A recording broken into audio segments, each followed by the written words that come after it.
Chaque année, la grande majorité de personnes prennent la peine d'amener leur véhicule pour une visite technique, d'amener les enfants pour leur visite de contrôle chez le pédiatre, mais cependant, oublient de faire leur propre révision médicale ou check-up.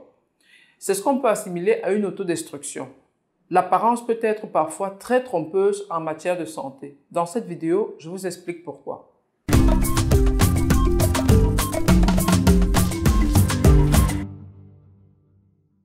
Bonjour à tous et bienvenue à nouveau sur ma chaîne. Je suis le Dr Ngayam, médecin anesthésiste et responsable de l'entreprise Domaine Médical à Barcelone.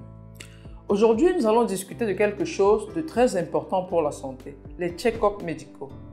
Beaucoup de personnes négligent parfois cette étape, mais il est essentiel de prendre soin de son bien-être. Votre corps est votre principal actif. Si vous n'êtes pas en santé, les loisirs, les affaires, le travail et même la famille passera à un second plan. Aujourd'hui, nous allons explorer 3 raisons pour lesquelles vous devriez envisager de faire un check-up médical de manière périodique. Commençons déjà par définir ce que c'est qu'un check-up médical.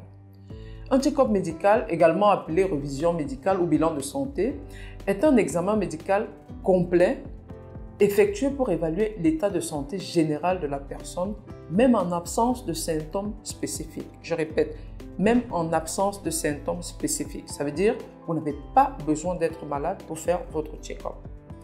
La première raison pour laquelle il faut envisager, et peut-être la plus cruciale des raisons, c'est la prévention.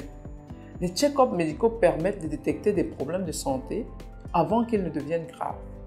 Par exemple, lors de votre visite avec votre médecin, vous aurez l'occasion de discuter avec lui de votre mode de vie, de vos habitudes alimentaires, afin d'identifier les facteurs de risque, comme par exemple le surpoids, l'hypertension artérielle ou le cholestérol élevé. Vous pourriez donc recevoir des conseils pour améliorer votre bien-être en général. Et tout ceci ayant pour objectif éviter des graves complications plus tard. L'hypertension, par exemple, est une maladie qui peut rester silencieuse très longtemps et se manifester directement avec un AVC, laissant des séquelles parfois irréversibles. La deuxième raison est le dépistage précoce des maladies. Pendant les check-ups, vous pouvez faire des tests de dépistage pour des conditions telles que le cancer, le diabète, les maladies cardiovasculaires. Plus tôt vous détectez ces problèmes, plus il est facile de les traiter efficacement. De nos jours, on n'est jamais trop jeune pour avoir certaines maladies qui, bien avant, concernaient plus les adultes. Même pas le cancer, dont l'incidence chez les personnes de moins de 50 ans ne fait qu'augmenter. Environ 70 000 jeunes âgés de 15 à 39 ans sont diagnostiqués de cancer chaque année aux États-Unis, ce qui représente environ 5% des diagnostics de cancer aux États-Unis. Au Royaume-Uni, l'incidence, c'est-à-dire l'apparition de nouveaux cas de tous les cancers combinés chez les personnes de 25 à 49 ans, a augmenté de 22% entre 1993 et 2018. Pour que vous vous fassiez une idée sur l'importance d'un dépistage précoce, nous allons illustrer tout ceci par ce tableau. Sachant que le cancer de sein est le cancer le plus fréquent chez la femme et le cancer de prostate le plus fréquent chez les hommes, si ces deux types de cancers sont détectés au stade précoce, c'est-à-dire 1 ou 2 de la maladie, le taux de guérison est très proche de 100%. Or, si par contre il se détecte au stade 4, ce taux est inférieur à 30%. Enfin, la troisième raison est la planification à long terme de votre vie. Imaginons 2 cas de figure. D'une part, Maxime, qui voit son médecin de manière périodique pour ses révisions, et à l'issue du dernier contrôle, il n'a aucun problème majeur. Pas de cancer, pas de diabète, pas de cholestérol, pas d'hypertension. Le médecin lui donne donc rendez-vous dans 1 ou 2 ans pour un nouveau bilan, s'il n'y a rien de grave entre-temps. D'autre part, nous avons Jean, qui va voir son médecin uniquement lorsqu'il se sent très mal. Cette fois-ci, il va le rencontrer 7 ans après parce qu'il traîne un mal de ventre qui dure déjà presque 8 mois. À l'issue de son bilan, il est diagnostiqué d'un cancer de côlon. Les exemples comme celui de Jean sont malheureusement assez répandus. Dans le premier cas, Maxime peut faire une planification à long terme de sa vie. En revanche, pour Jean, tout s'écroule. Il devra mettre tous ses projets en stand-by pour se concentrer à la bataille contre le cancer. S'il avait des vacances prévues, il sera très probablement annulé.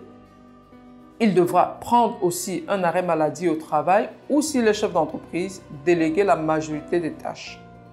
Pourtant, ce même cancer aurait pu être diagnostiqué beaucoup plus tôt ou même être évité à travers les conseils sur l'hygiène de vie s'il avait fait ses bilans à temps. Cet exemple ne s'applique pas qu'au cancer, sinon à une grande panoplie de maladies comme le glaucome, le diabète, l'hypertension, l'asthme, les apnées de sommeil, pour ne citer que cela. En conclusion, les check-ups médicaux doivent faire partie intégrante de votre agenda. Ils vous permettront non seulement de prévenir de nombreuses maladies, mais aussi de planifier votre vie personnelle, familiale, professionnelle sur du long terme. De la même manière que vous prenez soin de votre véhicule chaque année, pensez à investir sur votre bien le plus précieux qui est votre corps. Faites vos bilans de santé régulièrement. Allez voir votre médecin et discutez-en avec lui. Pour ceux et celles qui vivaient à l'étranger et souhaitaient venir faire vos bilans de santé à Barcelone, Domaine Médical vous offre un pack complet et exhaustif pour faire votre bilan de santé dans des conditions optimales et dans des délais très courts. Pour plus d'informations, vous pouvez nous contacter à contact@domainemedical.com ou sur le numéro qui s'affiche. Nous organiserons tous les rendez-vous pour vous ainsi que la recherche du logement. Dites-nous en commentaire ce que vous avez pensé de cette vidéo. Quand est-ce que vous avez fait votre dernier bilan de santé? Surtout, n'oubliez pas de liker, partager et de vous abonner pour ne pas rater nos prochaines vidéos. D'ici là, je vous souhaite une longue vie en très bonne santé.